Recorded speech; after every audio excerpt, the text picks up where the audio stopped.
Today our topic is about how we can prove that Muhammad is a prophet. You know, one of the things the Muslims do, or they get upset from, is you reading for them what their prophet said.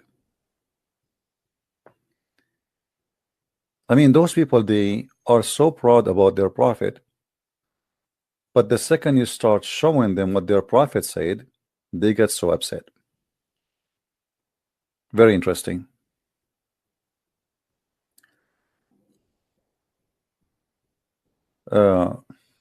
Today I decided to talk about one of the enemies of Allah, and he is obviously very, very scary enemy.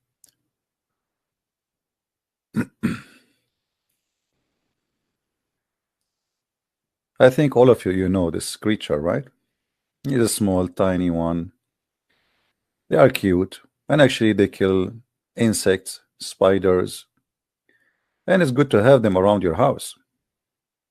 They do no harm to anyone. But this is not what Islam teach.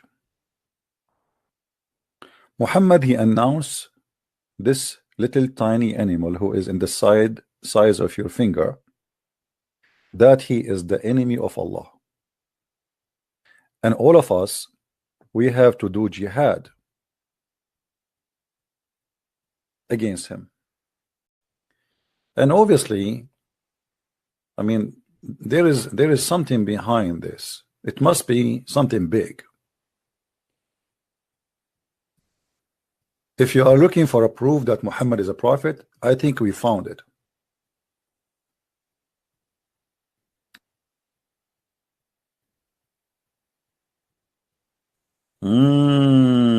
I found why. This idiot, the chameleon, he was blowing fire at Abraham. I mean, can you believe how disgusting, filthy this creature is? He was trying to make a barbecue out of Abraham. He's wanted. In other way, he is a dragon, yeah.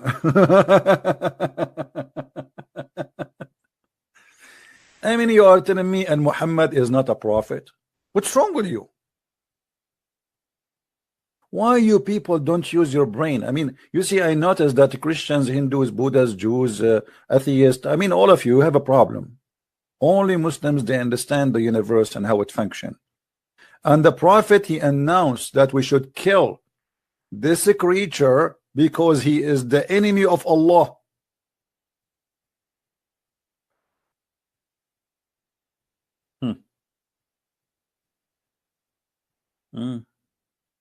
I think, look at him. I mean, I'm actually already getting scared. How this guy, he hold him in his hand, or this girl. Guys, did you see this one? Look what this one have in his head. Unbelievable. Man, dangerous. Very dangerous.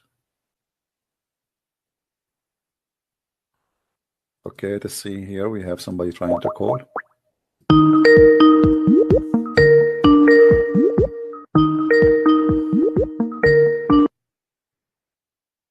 Hello. Hi, CP. Hey, my friend, how are you? Very good. How are you? I'm all right. What do you want to say to us about our topic? What do you think? Well, I think it's hilarious, actually.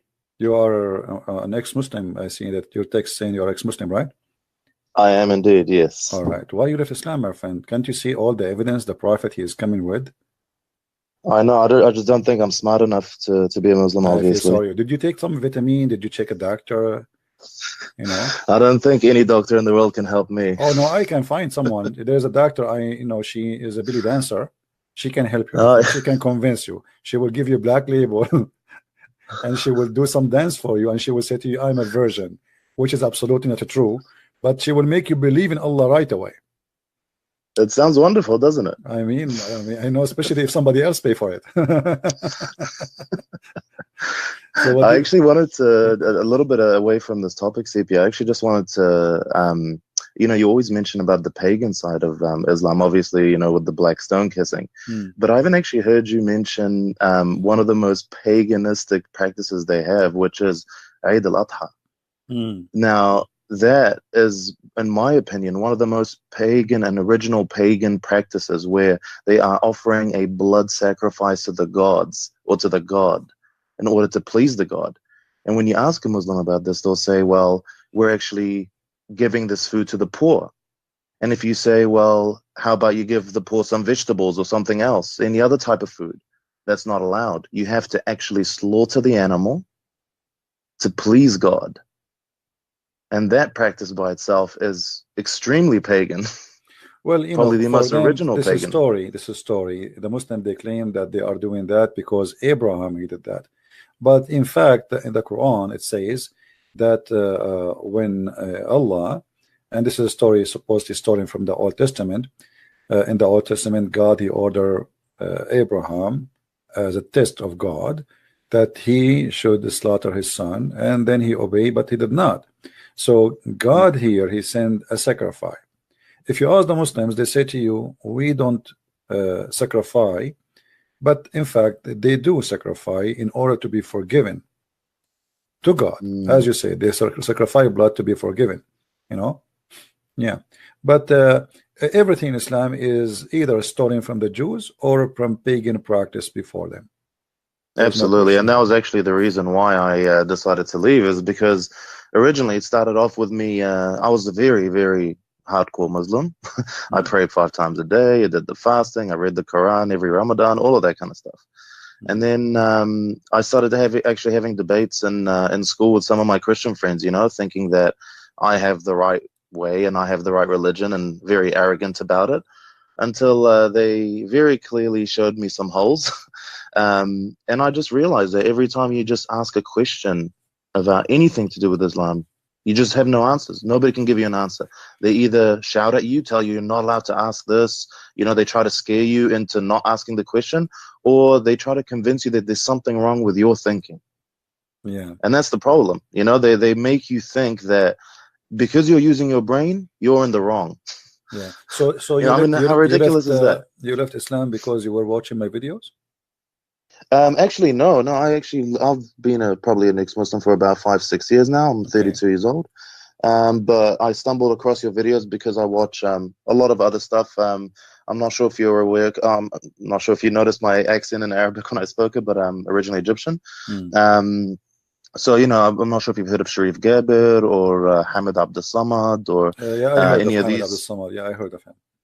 Yeah, Sharif so I mean, Gabir, these guys are him, making a huge impact. Someone like Akh Rashid, if you've heard of Akh Rashid. Absolutely, Rashid, yes. Yeah, fantastic. And so, your videos came up as recommended. I started watching you. Honestly, I fell in love with all your content. Your debates are just incredible. I haven't seen you lose a single debate. And I do have one request though, CP. All right. Additional to the very can you give us a Zakir Naik impression? Later.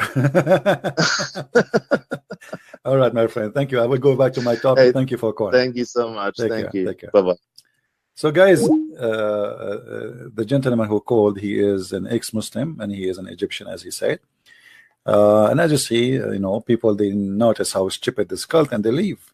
Just give them freedom, they will be out. Let us call Zakir Naik. Shall we?